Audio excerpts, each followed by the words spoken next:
Shalom semuanya. Gimana kabar kalian? Siap gerak? Kok nggak ada? Nggak pernah ya di sekolah ya, upacara ya? Nggak. Gue juga nggak akan bikin upacara sih di sini. Kalian boleh silakan duduk. Aku persilakan duduk semua teman-teman.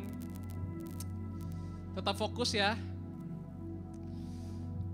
Wow.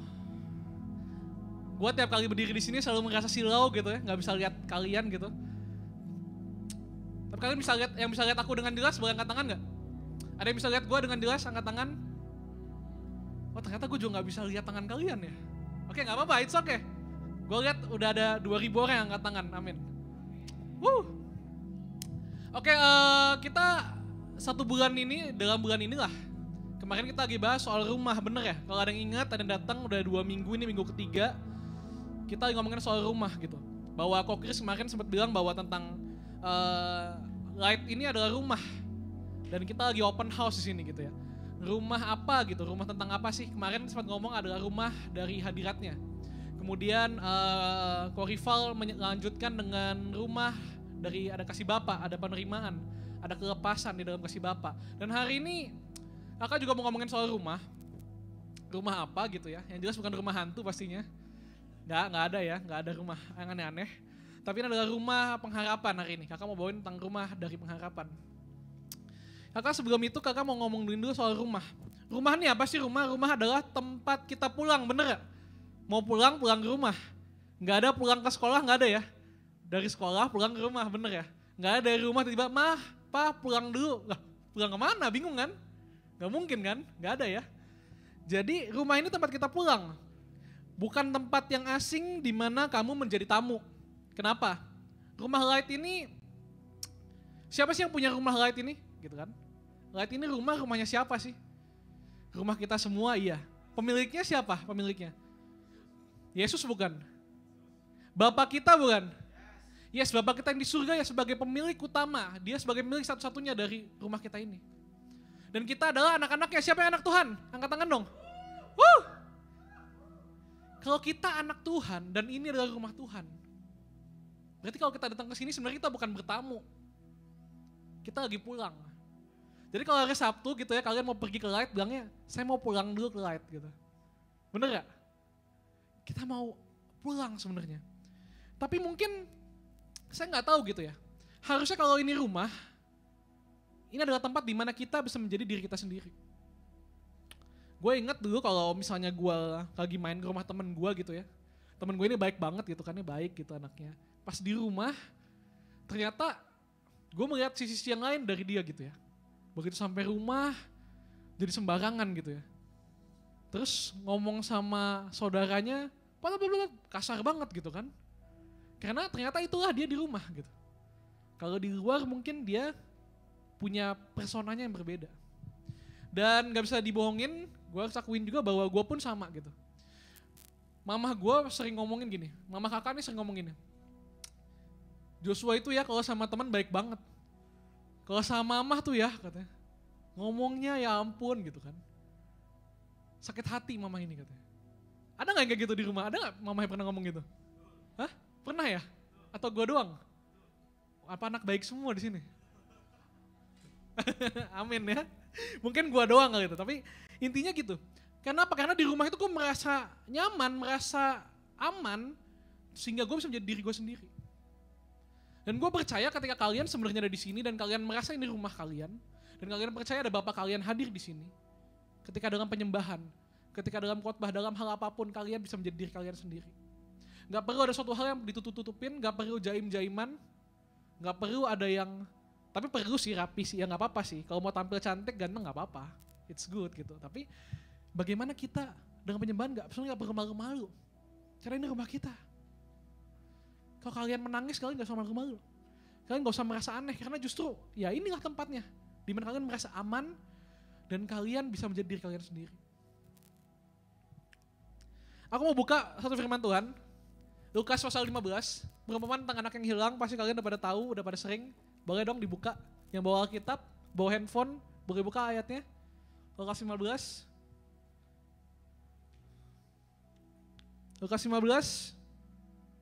Aduh ini Alkitab gue kok ini bukannya bentar ya. Lukas 15. Ada nggak di sini? Bentar ya. Ternyata gue juga belum buka, bentar ya. Lukas 15 ayat 11 kalau nggak salah ya. Betul ya? Rumah anak yang hilang. Oke, gue mau baca bergantian cowok sama cewek. Ayat 11 sampai ayat 20 aja. Jadi 11 sampai 20 cowok duluan baru diganti sama cewek ya. Jadi ayat 11-nya cowok, habis itu cewek baca ayat 12. Bisa dimulai dari sekarang. Ayat 11, 3, 2, 1. Cowok.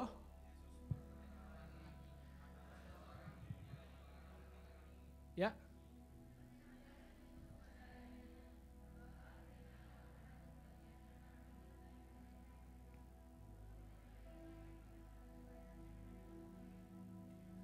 Tiga belas. Kemudian anak bungsu itu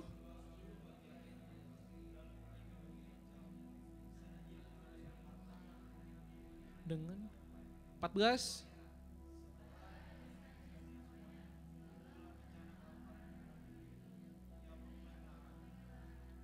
Lalu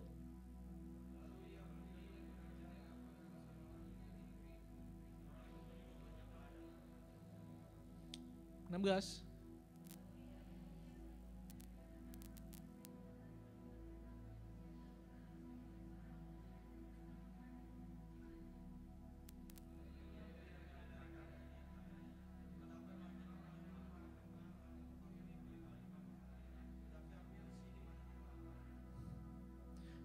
Delapan belas.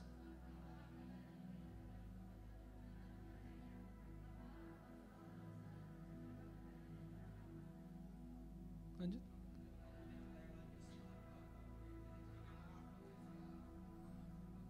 20.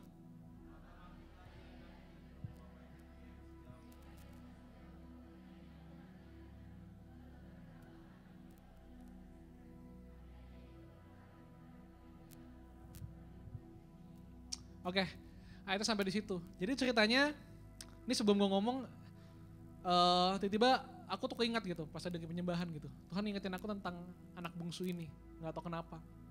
Karena anak bungsu ini kalau kalian lihat ceritanya, dia punya bapak, dia punya rumah, tapi dia nggak merasa seperti anak. Kalau kalian lihat ceritanya, dia ini, ya dia merasa anak, dia meminta haknya sebagai anak adalah hak warisan awalnya. Dan bapaknya kasih. Karena ini sebenarnya mengisahkan, dia bilang bapak ini seperti bapak di surga gitu kan. Dia itu ketika dia udah berjanji, dia udah mengatakan anaknya, dan anaknya minta apapun, dia berikan haknya. Tapi kemudian si anak ini, dia pergi jauh dari rumah, menghabiskan semua hartanya, sampai habis, kemudian dia sampai jatuh miskin, ada kelaparan datang. Bisa dibayangin dia sampai kerja gitu ya, dia jadi pembantu gitu kasarnya di kandang babi. Gak punya teman, gak punya siapa-siapa, dia sendirian, semua ninggalin dia. Sehingga dia merasa sampai tidak ada harga dia. Kayaknya saya gak layak nih. Dan ketika dia berpikir tentang rumah, dia ingat tentang rumahnya. Somehow entah gimana ceritanya si anak ini pengen pulang, tapi gak sebagai anak. Kebayang ya? Dia pengen pulang, dia bilang saya mau jadi hamba. Kalau kalian baca baik-baik tadi, kalian dengerin, dia ini mau pulang tapi sebagai hamba. Kan aneh, mau jadi orang asing di rumah berarti, bukan di keluarga kan. Padahal anak itu kan anggota keluarga, tapi dia mau pulang sebagai hamba. Dia sadar betapa rendahnya diri dia sadar betapa jahatnya dia kepada bapaknya, sehingga dia berpikir bahwa saya gak bisa jadi anak lagi. Saya mau pulang sebagai hamba. Itu harapan dia satu-satunya. Nah, dia merasa berpikir, oh di rumah bapak ada harapan. Tapi saya gak pantas dapetin yang terbaik dari rumah itu. Jadi saya mau ambil bagian yang paling rendah dari semua ini. Saya mau jadi pembantu. Betul ya? Kalau pembantu di dalam rumah, walaupun dia mungkin tinggal dalam rumah itu hamba, tapi dia kan gak bisa menjadi dirinya sendiri. Dia gak bisa tuh tiba-tiba makan semeja dengan majikannya. Kalau aku boleh bilang begini, ini kan rumah, ini kan rumah gitu kan ya. Mungkin ada dari kalian yang datang ke sini dengan mindset sebagai tamu. Aku gak tahu, aku keinget aja tadi. Tuhan tuh ingetin aku dan bilang, ayo bicara ini dia bilang. Aku gak tahu siapa, ya mungkin bicara juga kepada aku gitu. Ketika di sini ada orang-orang yang datang, ada anak-anakku yang datang, bukan sebagai anak. Dia datang dengan mindset sebagai tamu, mau menjadi hamba, mau mengambil bagian yang paling kecil. Kenapa? Simpel sebenarnya. Tuhan bicara begini sama kakak. Karena kalian merasa kurang layak. Gak cukup baik untuk menjadi diri kalian sendiri. Aku mau bilang hari ini, Tuhan mau bilang hari ini melalui kakak. Guys, kamu itu cukup. Serius. Kamu itu cukup baik di mata Tuhan. Mungkin di mata manusia kamu gak cukup baik. Tapi Tuhan hari ini mau berkata, mau ngomong sama kamu setiap pribadi. Kamu cukup baik di mataku, kata Tuhan. Cukup baik ini maksudnya bukan cuma kalian boleh di sini, boleh duduk dan Tuhan berkati, enggak. Dia mau kasih yang terbaik buat kalian. Masa depan yang gilang gemilang. Dan kalian berhak mendapatkannya. Kalian boleh berharap yang terbaik sama Tuhan. Mungkin kalau di dunia ini ada yang bilang ada anak yang disayang, ada anak yang kurang disayang. Betul ya? Kakak gua mah enak. Dikasih ini itu sama papa mama. Atau mungkin adek gua mah begini. Mungkin di dunia ini ada istilah-istilah ada anak yang disayang, ada anak yang kurang disayang. Tapi Bapak kita, Dia mampu dan mau memberikan yang terbaik buat saya dan buat kamu semua. Sama yang terbaik.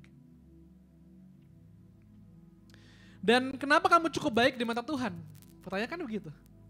Apa yang cukup baik? Saya pendosa. Saya nakal, saya gak layak. Bukan karena apa yang sudah kamu buat, maka kamu cukup baik di mata Allah. Bukan karena sebuah kualifikasi manusia. Bukan karena syarat-syarat tertentu. Tapi simple, karena Light ini rumah. Dan milik rumah ini, the ultimate owner, pemilik tertingginya adalah Bapak kamu. Dan kamu bisa selalu datang dan feels home di sini. Kamu selalu bisa merasakan kamu ada di rumah ketika kamu berada di sini. Hadiratnya dan kasihnya mau memenuhi kamu. You can always come and feels home. Why not? Kamu bisa buat segala macam excuse untuk menghindarin ini. Kamu bisa bilang kamu gak cukup. But di mata Tuhan kamu cukup. Dan jangan pernah bilang kalau kamu gak cukup. Tuhan gak pernah bilang itu.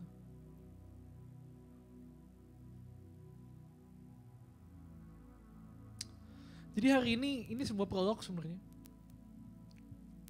Bahwa di rumah ini ada hadirat Bapa, ya kan, ada kasih Bapa. Tapi juga hari ini kakak mau fokus dengan di sini ada pengharapan buat kalian. Ketika kalian ada di hadirat Tuhan, ketika kalian merasakan kasih Tuhan, dan kalian sungguh-sungguh mau mengatakan, dia Bapa buat saya, dan ini rumah buat saya. Saya mau bilang ada pengharapan buat kamu. Gak peduli apapun latar belakang kalian, gak peduli apapun keadaan kalian saat ini, ada harapan buat kalian. Harapan yang sama besarnya dengan yang kakak punya, dengan yang kita semua punya, dan dengan semua orang yang punya di luar sana. Bahkan lebih dari itu, sebab apa? Pengharapan kalian datangnya dari Tuhan. Dialah yang mampu, lebih dari mampu. Dia yang punya segalanya di dunia ini. Kalau kalian cuma melihat dari apa yang kalian punya, dan apa yang selama ini sudah kalian alami dalam hidup kalian, kalian akan berpikir seperti anak bungsu tadi. Paling bagus saya bisa pulang, saya jadi hamba. Masa depan saya ya jadi pembantu itulah. Saya gak layak. Tapi ketika dia pulang, bapaknya melihat yang berbeda. Dia tetap dianggap sebagai anak. Tetap ahli warisnya. dan diberikan semua yang terbaik yang ada pada rumahnya. Apakah karena perbuatan anak bungsu itu? Apakah karena ucapannya dia mengaku dosa? Gue rasa enggak sih. Sejauh sebelum anak ini pulang dan belum ngomong apa-apa, anaknya bahkan belum sempat ngomong semua yang dia rencanakan, bapaknya udah potong, diambil langsung dipeluk. Dia terima. Dan di situ ekspektasi dari si anak ini terlampaui. Karena bapaknya kasih pengharapan yang jauh lebih besar. Masa depan yang seharusnya yang terbaik yang bisa dia terima. Mari kita buka kitab Mazmur. Aku mau buka kitab Mazmur.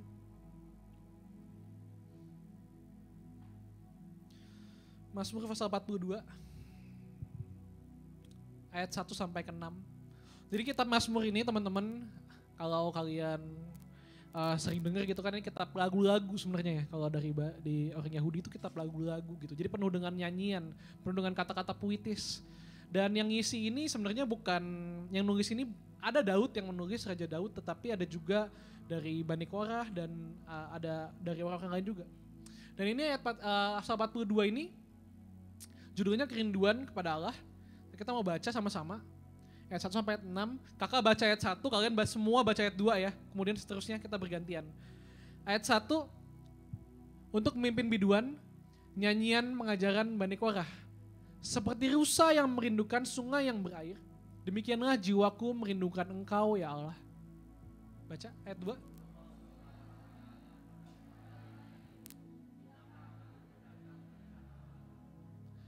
Air mataku menjadi makananku siang dan malam, karena sepanjang hari orang berkata kepadaku, di mana Allahmu?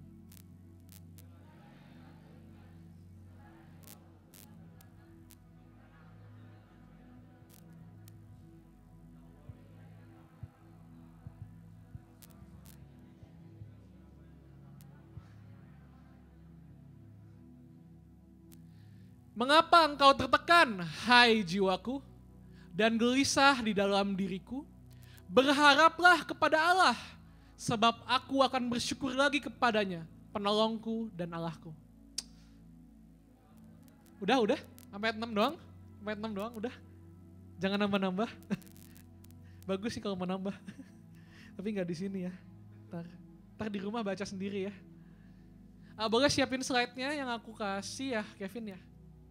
Jadi teman-teman, di nyanyian ini dibilang, aku suka banget kata-katanya kayak, mengapakah engkau tertekan hai jiwaku gitu ya.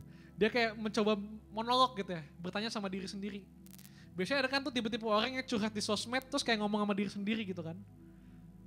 Aduh kenapa sih aku ini gitu kan ya. Pernah gak ada yang suka curhat gak sih di sosmed? Gak ada ya?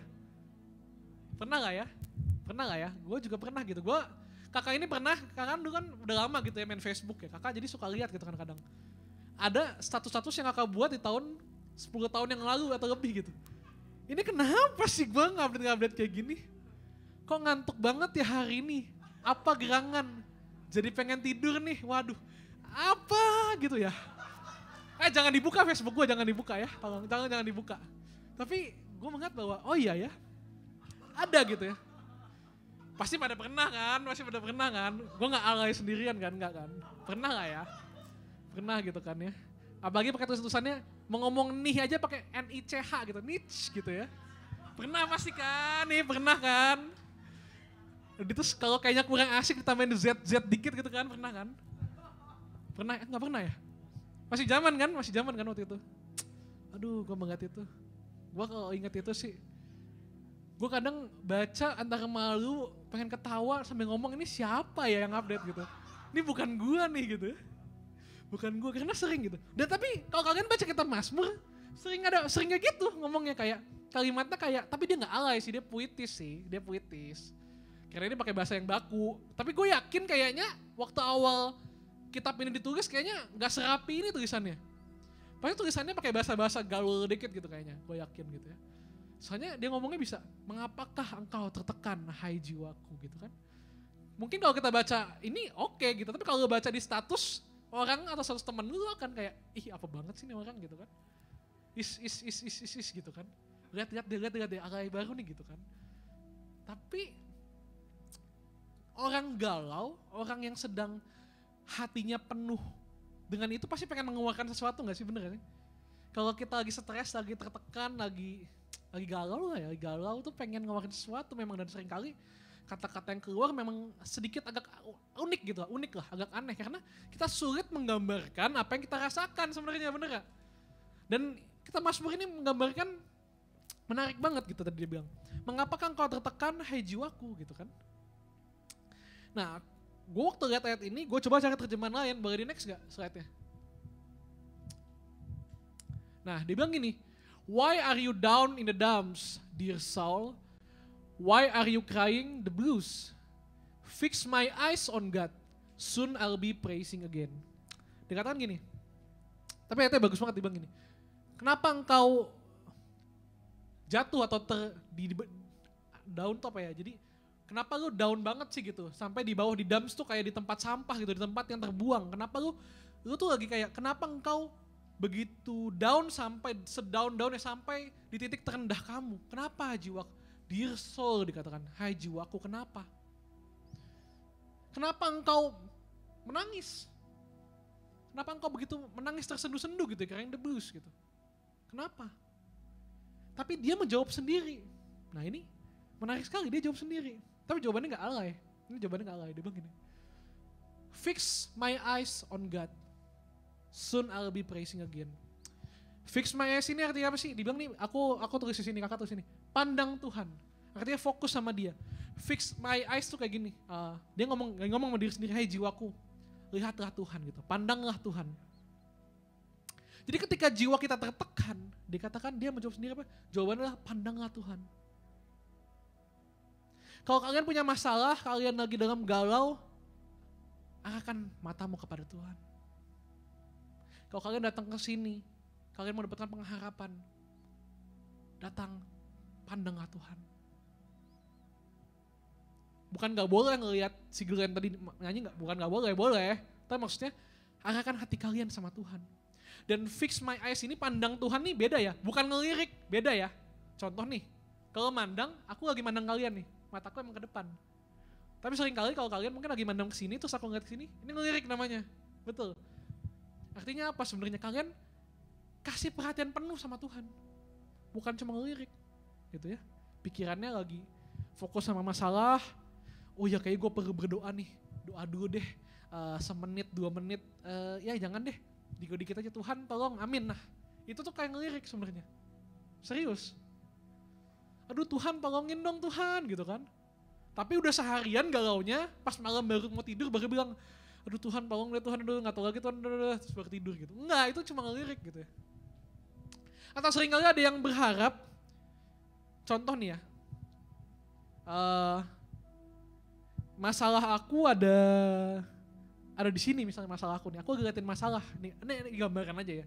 Aku punya masalah, aku lagi galau, aku ngurusin masalah aku, dan aku kepikiran, aku gak bisa tidur, aku ngeliatin terus masalah ini. Kemudian aku berharap Tuhan akan datang di tengah-tengah supaya aku jadi memandang Tuhan. Gak kayak gitu konsepnya. Ini masalah, Tuhan ada di sana, kalian arahkan pandangan kalian kepada Tuhan dengan sengaja dan dengan sadar. Seringkali kita dengan tanpa sadar kita berharap Tuhan intervensi. Kita lagi galau, tiba-tiba Tuhan datang, jebret, dan selesai masalah kita. Tetapi Mazmur ini luar biasa, aku bilang. Ketika dia bilang, kenapa hai jiwaku, kenapa engkau tertekan, kenapa engkau menangis? Dia bilang sama jiwanya, hai jiwaku, pandang Tuhan. Dan dikatakan apa? Soon, segera, aku akan memuji-muji dia lagi. Aku akan bersorak-sorai pada dia. Kenapa? Karena kalau kita pandang Tuhan, kita akan lihat betapa besarnya Tuhan kita. Kalau kita liatin masalah kita, kalau kita galauin masalah kita akan melihat seberapa rumetnya, seberapa sulitnya masalah ini, seberapa beratnya beban hidup kita. Sehingga kita berpikir gak ada harapan buat saya. Kayaknya udah gue tamat nih. Tapi kalau kita lihat Tuhan, kita akan lihat betapa besarnya dia, betapa baiknya Tuhan, betapa dia penuh kasih. Dan kita akan mulai ingat, kita akan mulai mikir bahwa ini mungkin, kayaknya gue bisa lewatin masalah ini. kayaknya ada harapan. Waktu kakak ujian gitu ya, dulu ingat banget waktu sekolah. Nggak tau, aku kalau lihat kalian tuh aku selalu ingat masa muda aku gitu. Aku masih muda sih sebenarnya. Aku selalu ingat masa-masa sekolah aku gitu ya. Aku tuh dulu aku tuh jarang belajar gitu, orangnya bandel lah, yang males. Kalau lagi ujian, lagi ulangan, guruku tuh suka ngomong gitu sama aku. Joshua, ngapain kamu liatin tuh soal? Itu soal kamu liatin doang gak akan muncul jawabannya dengan sendirinya. Pikirin, kerjain, cobain. Kalau matematika coba dihitung, coba. Aku cuma diem, aku mau ngitung apa gitu kan. Tapi kalau dipikir-pikir kira-kira masalah hidup juga kayak gitu. Kita punya persoalan hidup, kita pelototin persoalannya, kita galauin, kita pikirin setiap hari. Padahal jawabannya kita tinggal pandang Tuhan aja. Bukan aku bilang kita lari dari masalah, enggak. Kita tidak akan menemukan kekuatan kalau kita cuma ngeliatin masalah. Kita akan nemuin pengharapan. Kalau kita gak punya harapan, kita gak punya kekuatan. Contoh kayak misalnya, belum ujian udah bilangnya, gua mah gak bakal bisa lah. Ketika lu bilang gak bakal bisa, ujungnya lu gak akan belajar. Sama aja, ngapain belajar, orang sama aja. Toh gue dapet nilainya juga segini-segini aja pasti. Akhirnya jadi gak belajar, gak ada usaha, makanya udah pasti gitu-gitu aja. Karena gak punya harapan. Betul gak? Dan inilah yang membedakan kita dengan orang-orang di luar sana. Kita punya Tuhan yang bisa kita pandang. Dan kita beroleh pengharapan dari Dia. Harapan kita bukan kita yang menjadi orang superhero, kita menjadi orang tiba-tiba mendadak pintar, enggak. Tapi ada anugerahnya. Ada kasihnya yang mampukan kita. Amin. Ada amin. Ada amin. Haleluya. Bahas apa lagi nih? Lanjutnya next. Boleh di next. Ayat 6-nya aku suka banget gitu ya. Dilanjutin begini. Ketika sama ya, when my soul is in the dumps, sama kayak tadi ya, ketika jiwaku berada di dalam tempat terendah tadi, I rehearse everything I know of you. Rehearse ini aku pengen bahas apa? Rehearse tuh kayak lagi nge-replay ya sebenarnya. Mengulangi, melatih kembali. Tau latihan gak? Kayak rehearsal tuh latihan. Menarik sekali dikatakan ketika jiwaku sedang dalam titik terendah, aku lagi galau, aku lagi stres, aku lagi pusing. Aku ini mengulangi kembali, memainkan kembali segala everything, segalanya yang aku tahu tentang Engkau. Kalau kita pandang Tuhan, pertama tadi pandang Tuhan gitu kan, otak kita akan mulai memainkan setiap memori tentang kebaikan Tuhan. Kita akan mulai memainkan segala apa yang Tuhan pernah janjikan dalam hidup kita. Ini akan menguatkan kita dan beri kita pengharapan.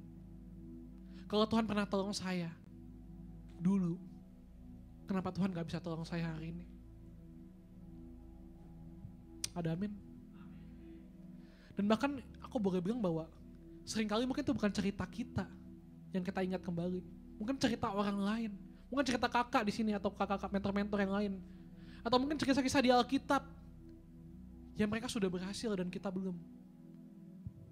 Ketika jiwa kita sedang galau, baca lagi. Ingat-ingat lagi kesaksian-kesaksian yang menguatkan itu. Suka gak suka. Ketika kalian mainkan itu, apa yang kalian pikirkan itulah yang akan mengaruhi apa yang kalian lakukan. Kalau kalian ingat kebaikan Tuhan, kalian akan berharap sama Tuhan. Dan kalian akan menjalani hari-hari kalian dengan penuh semangat. Siapa yang semangat pada hidupnya? Siapa yang semangat sama hidupnya? Yang belum semangat ntar saya doakan ya. Gak apa-apa, boleh. Boleh ngomong sama saya nanti ya, saya doakan. Tapi intinya gini. Boleh next gak? Boleh next gak? Oke. Sekarang ayatnya lainnya ada terjemahan lain yang mengatakan luar biasa sekali. Ditutup dengan begini. Don't be discouraged, don't be disturbed. Jangan menjadi kecil hati atau menjadi tidak fokus, tidak terganggu gitu ya. For I know, karena aku tahu Tuhanku akan memberikan breakthrough bagiku, akan menerobos untukku. Then I will have plenty of reason. Dan aku akan punya banyak alasan untuk memuji Dia dan bersorak-sorai untuk dia. Dan dialah penolongku gitu ya. Kira-kira seperti itu. Pengharapan kita ini bukan pada manusia. Nah ini aku mau bilang nih. Seringkali kita udah berdoa, kita rasanya udah, wah lagi galau nih, kita udah berdoa segala, tapi yang kita ingat dalam doa kita, Tuhan, tolong Tuhan, biar dia Tuhan kepada orang lain gitu ya. Dulu teman gue gitu kan, kalau lagi doa, waktu itu ingat banget gue mau ujian nasional, temen gue doa, dia Tuhan, biar Tuhan, yang pinter ini Tuhan duduk di depan gue Tuhan gitu. Apa, gue gak ngerti sih sebenarnya motivasinya, kenapa dia gak belajar aja gitu kan, Tuhan bikin gue pinter gitu, kenapa itu lebih gampang kalau emang Tuhan bisa buat segalanya, tinggal doa, Tuhan bikin gue pinter, Tuhan bantu gue ngerti supaya gue belajar jadi ngerti gitu kan. Tapi dia udah pasrah, saking pasrahnya dia bilang udah Tuhan, biar Tuhan si Abed ini Tuhan di depan gue Tuhan. Ya. Sebenarnya kan kalau lu doa dan tahu Tuhan bisa jawab doa lu, kenapa lu doanya kayak gitu? Pertanyaan gue. Bener gak? Tuhan semoga Tuhan si guru ini gak datang, Tuhan gue gak bikin PR, Tuhan dia semoga dia gak datang, aduh ketabrak aja, waduh parah banget gitu kan. Parah banget gitu, gak boleh jangan. Tapi pernah gak doa-doa kayak gitu kalian denger atau kalian gak sengaja kalian pikirkan gitu, pernah gak? Aduh moga-moga presentasinya gak jadi nih, aduh moga-moga nih tugasnya gak jadi, bener gak? Moga-moga. Ya kalau Tuhan bisa denger doa lu dan bisa jawab doa, kenapa gak doa yang lebih bagus, kenapa gak doa yang, ya gak? Bener gak? Aneh kan? Bener gak sih? Aneh gak sih? Gue sih ngerasa aneh. Kenapa gue begitu dulu ya? Gue juga gitu soalnya gitu kan. Dengan PD-nya gitu kan, kalau gue ditanya temen gitu kan. Waktu dulu masih zaman SMS kalau zaman gue. Jos, lu bikin PR gak? Bikin tugas gak? Gue bilang ngapain bikin tugas? Laki gue gituin kan, wah gila. Kalau cowok, laki gak usah bikin tugas gitu kan. Santai aja gitu. Gue udah bandel banget. Wah temen gue langsung seneng gitu kan. Mungkin temen gue pengen ngerjain tapi males gitu kan. Begitu dia tahu ada temennya yang ngerjain. Kayak gua ini yang nekat, akhirnya gak tau gimana banyak banget yang gak datang semua gitu. Gua datang dengan santai gitu kan, tapi begitu udah mau jamnya, dalam hati gue bilang, aduh moga-moga gurunya gak datang gitu kan. Gue cuma kayak bilang, gue punya iman, entah terjadi sesuatu, pokoknya ntar PR-nya gak jadi pokoknya gitu. Tapi itu kan iman yang salah gitu kan, bener gak? Kalau gue emang orang beriman, harusnya gue kerjain aja PR gue, walaupun gue malas, walaupun gue kayak susah, walaupun gak bisa. Dengan iman, Tuhan tolong gue, kayak gitu kan. Tapi kenyataannya enggak. Kenyataannya gue gak kayak gitu. Dan jangan dicontoh besok-besok. Yang laki juga jangan gitu ya. Woi jangan kerjain tugas woi, laki enggak, jangan.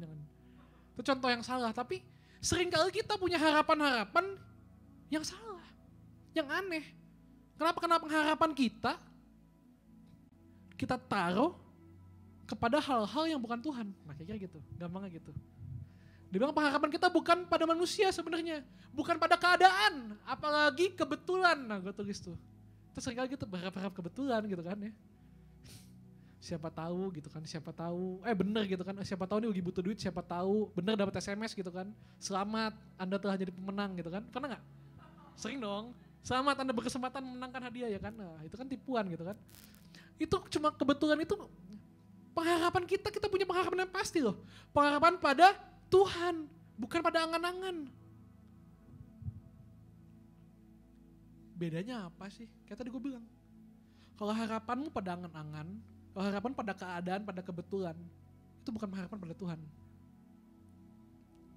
Moga-moga nanti gitu kan, mendadak nilai ujian gue ketuker sama orang pinter itu gitu kan. Itu gak masuk akal. Tapi sering tuh ada pengharapan angan-angan. Itu artinya kamu gak punya pengharapan sama Tuhan. Serius lah.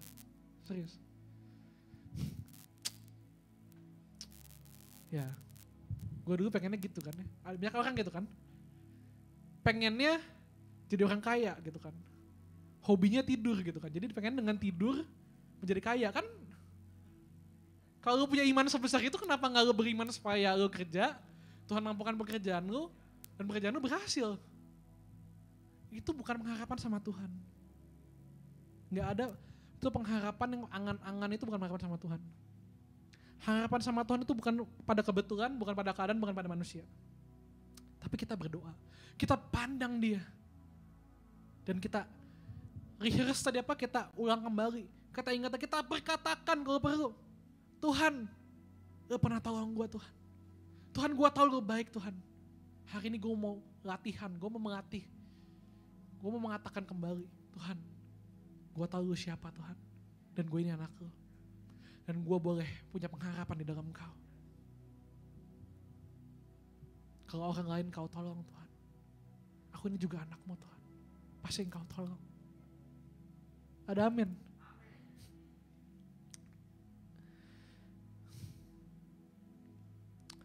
Mari kita buka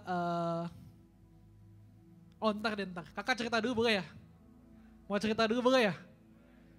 Bukan stand up kok, bukan stand up. Jadi kalian gak usah. Aman ya? Jadi gini, ini ceritanya serius nih kali ini, asik. Jadi kakak mau cerita sedikit tentang hidup kakak gitu ya. Kayaknya kakak mungkin pernah cerita gitu ya, tapi ini cerita lengkapnya lah ya.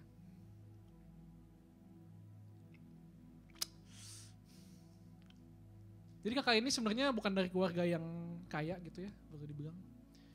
Waktu kakak lulus SMA,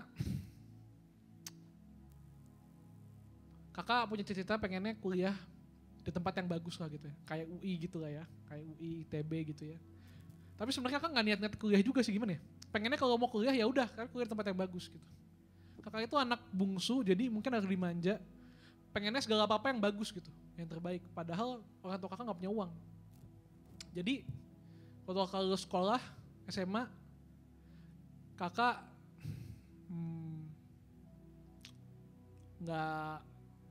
nggak bisa akhirnya. Kakak nggak coba apply kemana-mana karena kakak tahu orang tua kakak nggak punya uang. Dan sekalinya dapat universitas, ada universitas yang menurut kakak kurang bagus lah gitu. Dan kakak nggak mau kuliah di sana. Jadi akhirnya apa yang terjadi? Kakak ini nganggur waktu lulus SMA. Serius, ini nganggur. Nggak tahu mau ngapain, nggak tahu gimana. Kakak cari-cari kerja lah. Kakak dulu suka ini, casting buat main film gitu kan. Siapa tahu terkenal gitu kan ya.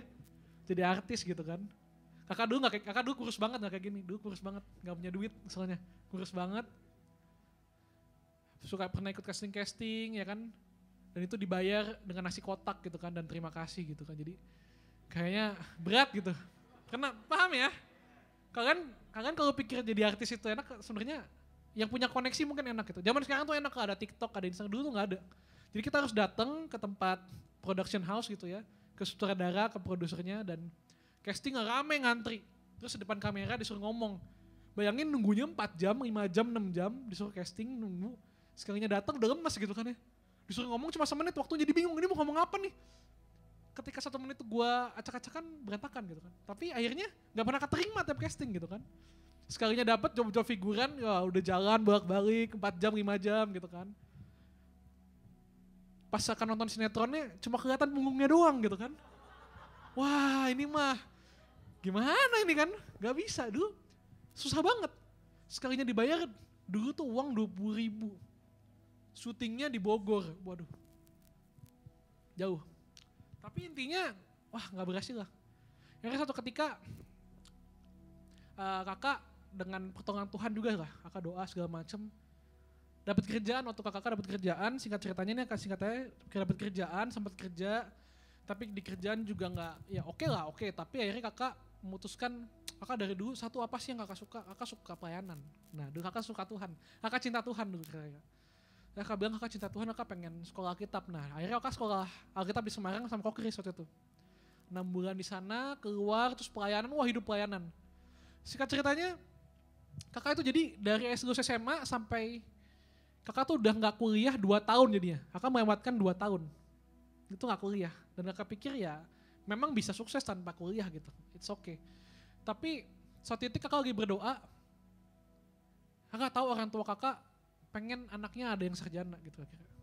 Karena aku punya kokoh, kakak ini punya kokoh.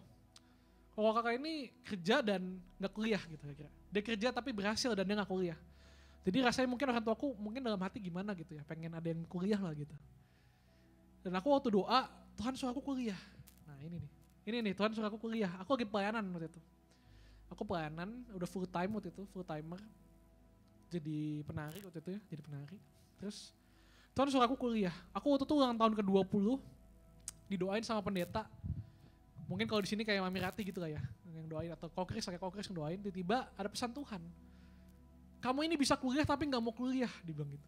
itu bisa menjadi kutuk segala macam lah. Intinya kamu ini bisa kuliah tapi gak mau kuliah dan Tuhan gak suka. Ini saya udah doain ulang tahun kok begini gitu kan ya. Maksudnya kalau doain ulang tahun kan semoga kamu diberkati, ini kok disuruh kayak gini. Kakak bingung, kakak doa, Tuhan saya disuruh kuliah, bener ya Tuhan? Iya gitu, kasih dalam hati iya. Saya ngomong sama papa gitu kan, aku ngomong sama mama, Joshua ini doa disuruh Tuhan kuliah. Kuliah di mana? Duit dari mana? Gue bilang enggak. Kalau mama nanya sama gue nanya sama siapa gitu kan? Gue bingung waktu itu, sejujur bingung. Akhirnya kakak galau. 1 bulanan kakak galau. Jadi pelayanan tapi sambil bingung harus kuliah gimana. Kakak tuh udah bulan April Mei gitu lah udah mau masuk kuliah kan ya. Terus kakak bingung, udah telat 2 tahun juga kayak kok ngapain kuliah lagi gitu. Tapi akhirnya kakak doa lah, kakak puasa, kakak doa, kakak bilang Tuhan mau kuliah di mana Tuhan gitu kan. Aku doa. Akhirnya sih cerita mama manggil gitu kan, mama ngomong di rumah. Joshua ini mama lihat nih ada kampus nih di Grogol gitu, kamu kampus ecek-ecek lah sebenarnya. Kakak juga gak bilang, bukan ecek-ecek sih, kampus yang pokoknya cuma D3 waktu itu gak salah, cuma D3. Nah bilang udah coba daftar di sini nih, mama biayain nanti. Oh ya udah deh, gue liat kampusnya, aduh ini sebenarnya gak oke nih, tapi karena mama udah ngomong, Tuhan udah ngomong, ya udahlah saya daftar lah. Saya berangkat ke Grogol, saya daftar. Hah? Oh bukan, Untar masih bagus lah, Untar. Masih bagus. Enggak karena ada lu aja di sini gue ngomong bagus. Maaf enggak. bagus. Terus gue daftar. Gue tes lah ceritanya. Tes. Udah lulus nih. Pas udah lulus ditelepon dong. Sampai rumah besoknya lulus, telepon. Joshua ini lulus selamat ya kayak gini. Oke makasih pak. Ini biayanya sekian dikasih tau gitu. Oh harus DP berapa? Kan ada DP-nya biasa kan. DP berapa? Waktu itu kakak inget banget. Diminta DP 3,5 juta. Itu tahun 2011, minta DP 3,5 juta. Aku bilang, sebenarnya gak mahal kalau untuk kuliah dengan uang segitu, gak terlalu mahal lah. Mamaku bilang, mama cuma punya uang 2,5 juta buat DP, itu pun ngutang katanya. Bilang, boleh gak dikurangin gitu. Oh gitu ya, aku nanya. Aku gak jawab dulu, aku bingung, cuma gitu ya Ma, ya udah deh. Gak dibayar dong, gak dibayar. Telepon lagi, Joshua ini kapan mau bayar, udah deadline. Aku bilang, Pak nggak ada uangnya maaf pak, pakai metode kasihan lah ya, kita pikirkan kalau kata mungkin dikasih gitu kan, kasihan kita dicicil pak boleh nggak, aduh nggak boleh Joshua, paling kecil banget 3,5 itu udah paling murah banget ya bang, karena uang masuknya doang baru DP banget. Aku bilang aduh ya udah deh, terus aku cerita mama nggak dikasih mah, dalam hatiku kayak mama nggak punya duit sih gitu kan ya, apa nggak punya duit sih. Aku diem, aku bilang terus aku juga ngambek sama Tuhan. Tuhan mana katanya kuliah. Mana? Gak ada duitnya juga. Singkat cerita kakak tidur. Kakak tiduran gitu. Kakak baru ngomong gitu. Tuhan kuliah mana dia katanya kuliah. Kakak baru tidur. Kakak ketemu kepala nih sama bantal. Dep. Merem. Ada suara kenceng banget. Siapa yang suruh kamu kuliah di sana? Kira-kira kayak gitu lah. Siapa yang suruh kamu kuliah di sana? Kakak langsung kaget. Jadi baru ketemu bantal udah kaget lagi gitu kan. Terus langsung kayak wah. Aku langsung keringetan, ini serius aku langsung keringetan waktu itu. Aku langsung ngeliat lagi mastiin ini suara Tuhan masih gitu, siapa lagi gitu kan. Aku langsung takut, langsung doa sama Tuhan. Tuhan, kalau bukan di sana, atau kakak cuma gini, kalau bukan di sana mau di mana lagi gitu kan. Apa kuliah yang mana lagi gitu kan, yang lebih murah kayaknya gak tahu gitu kan. Tapi kakak doa, dan Tuhan bilang sama, Tuhan menarik banget, Tuhan bilang gini sama kakak, kuliah di BINUS. Kalau kalian tahu, uang di BINUS itu pasti lebih mahal, serius. BINUS itu kampus yang mahal, yang cukup mahal lah, jauh dibanding yang itu. Kakak cuma diem bilang, setelah denger jawaban itu kakak tambah lemes serius. Orang kalau dapet jawaban Tuhan, dapet suara Tuhan kan semangat ya. Wah Tuhan jawab nih, kakak enggak. Keringetan tambah lemes. Gak mungkin. Kakak cek, kakak punya temen di BINUS kuliahnya, kakak bilang, Dam, nanya dong itu di BINUS buka pendaftaran ya, formulirnya berapa duit gitu kan katanya gitu. Kakak ingat tuh dia bilang 200.000 habis dicek. Kakak ngecek ATM kakak cuma duit 250.000. Serius cuma 250.000. Berarti 50.000 ongkos ke sana pulang pergi, 200.000 buat formulir, habis duitnya. Gak punya duit, tapi ya udahlah kata Tuhan di BINUS kita. Kakak nggak dalam hati kakak bilang apa? Nih lihat nih Tuhan nih, gue tunjukin nih. Bisa gak gue masuk BINUS nih, gue tunjukin nih. Biar Tuhan tahu gitu kira. Aneh ya gitu pikirannya. Tuhan mau bilang masuk BINUS gitu kan, tapi kakak bilang gak mungkin. Kakak tahu itu 20 jutaan gitu masuknya doang. Tapi Tuhan bilang masuk BINUS, kakak bilang nih oke lah Tuhan, gue ikutin apa perkataan lu, gue ikutin apa mau lu, biar ntar lo lihat gitu kan, kayak gitu ya. Gak akan mungkin gue masuk BINUS. Singkat cerita kakak daftar, masuk, lulus tes semua, beres. Sebulan, gak nyampe sebulan lah, dikabarin lulus gitu kan, lulus. Dikasih biayanya. Pokoknya butuh uang 25 juta cuma uang masuk. Uang masuk 25 juta. Pokoknya ya sekitar segitulah. Karena kakak tuh daftarnya juga telat, jadi agak mahal gitu kan. 25 juta, uang DP-nya aja 10 juta. Bayangin. Disuruh bayar 25 juta, pokoknya total punya harusnya 25 juta. Percuma masukin 10 juta, kalau ntar gak bisa bayar 15 jutanya. Dan percuma juga bayar 25 juta kalau tiba-tiba ngutang ke bank. Kakak kan kuliah 4 tahun, kita kan kuliah harus 4 tahun. Kalau 4 tahun itu gak bisa bayar, ya angus juga bener gak? Kakak bilang ini, aduh gak mungkin, gak usah akal. Mamah kakak cuma punya duit berapa? 2,5 juta. Itu pun gak diterima di kampus yang satu, yang itulah. Ini minta 25 juta, kakak bilang. Kakak coba ngelain. Udah kan Tuhan beres kan? Aku bilang gini, beres kan Tuhan? Ini mau lu kan? Gue udah lakuin nih apa yang lu mau. Bagian gue udah nih, udah. Ya saya terserah lo. Jadi kakak coba pikir gini, kalaupun gue gak kuliah, bukan salah gue.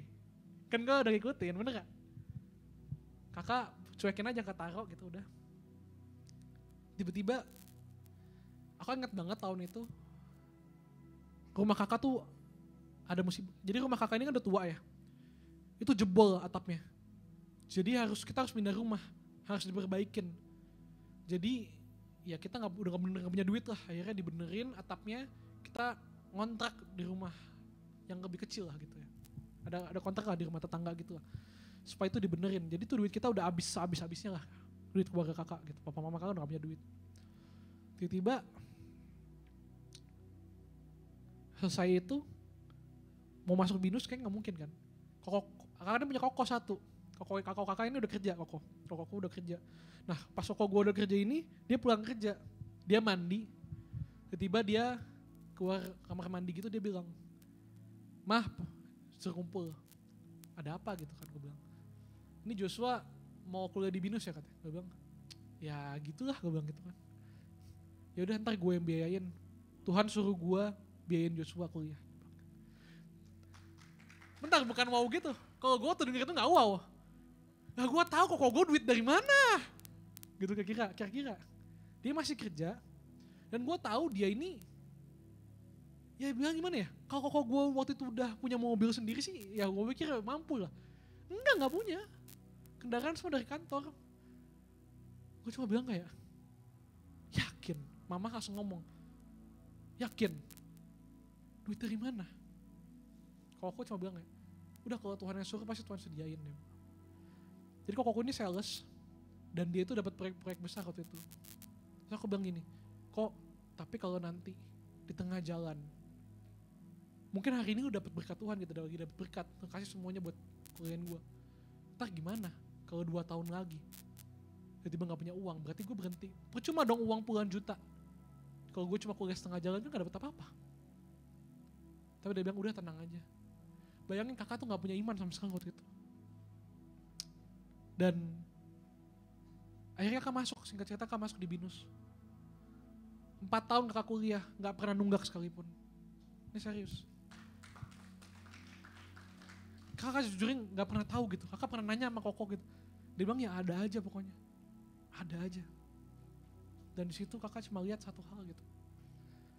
Iya ya. Gue yang tadinya daftar di BINUS cuma bilang kayak, biar lu lihat nih Tuhan, kalau ini gak mungkin. Tapi Tuhan cuma kayak lagi pengen ngomong sama kakak, biar lu lihat, gak ada yang gak mungkin bagi gue. Ini serius. Kakak gak pernah kebayang. Kakak dulu lulus SMA. Waktu SMA pengennya jadi anak band gitu kan. Ngeband jadi anak band. Lulus, gak jelas gitu kan. Gak kuliah, udah 2 tahun tiba-tiba kuliah. Dan kalau kakak lihat hidup kakak sampai hari ini, Tuhan masih berikan yang terbaik. Kakak hari ini lagi bikin tesis gitu kan ya. Sebentar lagi mau S2 gitu kan, mau selesai. Jadi bisa dibayangin kakak yang dulunya cuma yang mau kuliah aja tuh kayaknya gak mungkin gitu. Tapi Tuhan bawa sampai hari ini. Simple sebenarnya. Kisah kakak alamin. Bukan karena pertolongan orang. Bukan karena keadaan dan kebetulan. Tapi karena kakak taruh pengharapan kakak sama Tuhan. Dan kalau hari ini kalian pikir masa depan kalian cuma sebatas dari apa yang kalian punya, dari apa yang orang tua kalian punya, pandang Tuhan. Dia punya segalanya. Dan dia mau, masalahnya ini, Tuhan mau. Dia suka kalau kalian taruh pengharapan kalian sama dia. Mari buka Ibrani pasal 6 ayat 18 dan 19. Ibrani pasal 6. Ini kakak baru dapat ayatnya tadi waktu berdiri di sini. Itu versi apa ya? Kakak nggak tahu sih. Coba gimana?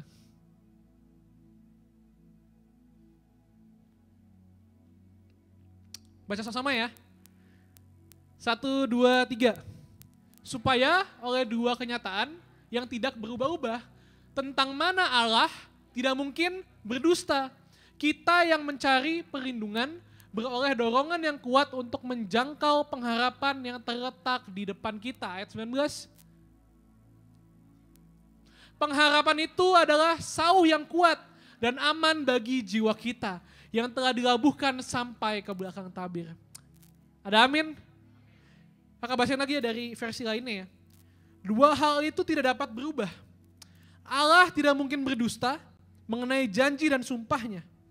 Sebab itu kita yang sudah berlindung pada Allah diberi dorongan kuat untuk berpegang teguh pada harapan yang terbentang di depan kita. Harapan itu ada di depan kita loh. Hari ini kita ada di Light. Ini ada rumah di mana ada hadiratnya. Ada kasih Bapa. Ini ada di depan mata kalian. Kalian tinggal angkat tangan kalian, arahkan hati kalian. Fokuskan diri kalian sama Tuhan. Harapan itu cuma sejauh itu. Dan ayat 19 dikatakan harapan kita itu seperti jangkar yang tertanam sangat dalam dan merupakan pegangan yang kuat dan aman bagi hidup kita. Harapan itu menembus gorden ruang maha suci di rumah Tuhan di surga. Bayangin, pengharapan itu begitu kuat. Kalau kalian punya pengharapan, kalian punya tujuan hidup. Percayalah.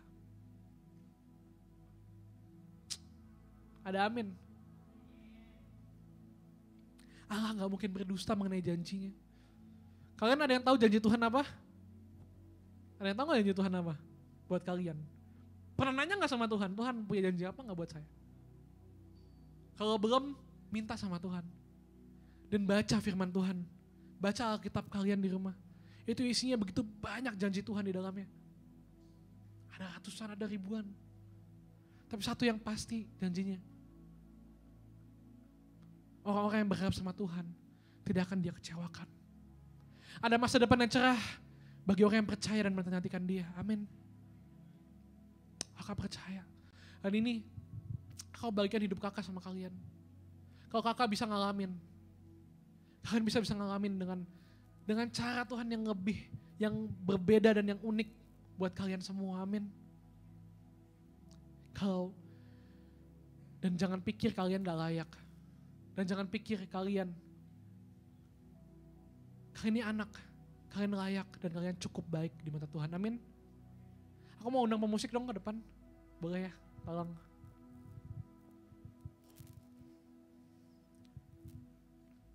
Mari akan hati kita sama Tuhan. Taruh pengharapan kalian sama Tuhan. Boleh yang mau ke toilet dulu boleh. Tapi arahkan hati kalian tetap dalam hadirat Tuhan. Tetap dalam hadirat Tuhan. Dia Tuhan yang berjanji dan pasti menggenapi. Amin.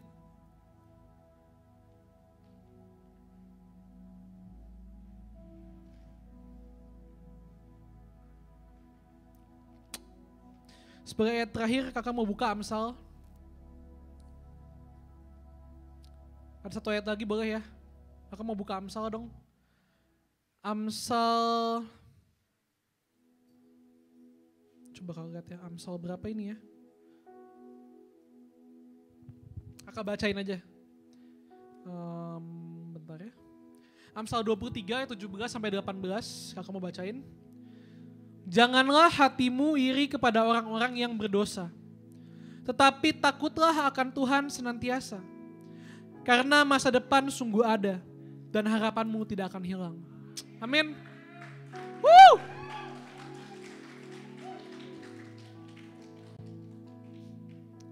Boleh dong nyanyiin lagu apa? Bukan dengan kekuatan. Boleh ya? Yuk kita mau nyembah Tuhan, yuk kita berdiri, yuk. Kita mau tutup hari ini. Ingat ya, harapan itu terbentang di depan kalian. Cuma sejauh doa, sejauh worship, sejauh kalian angkat tangan dan buka hati kalian dan katakan sama Tuhan. Taruh pengharapanmu sama Tuhan.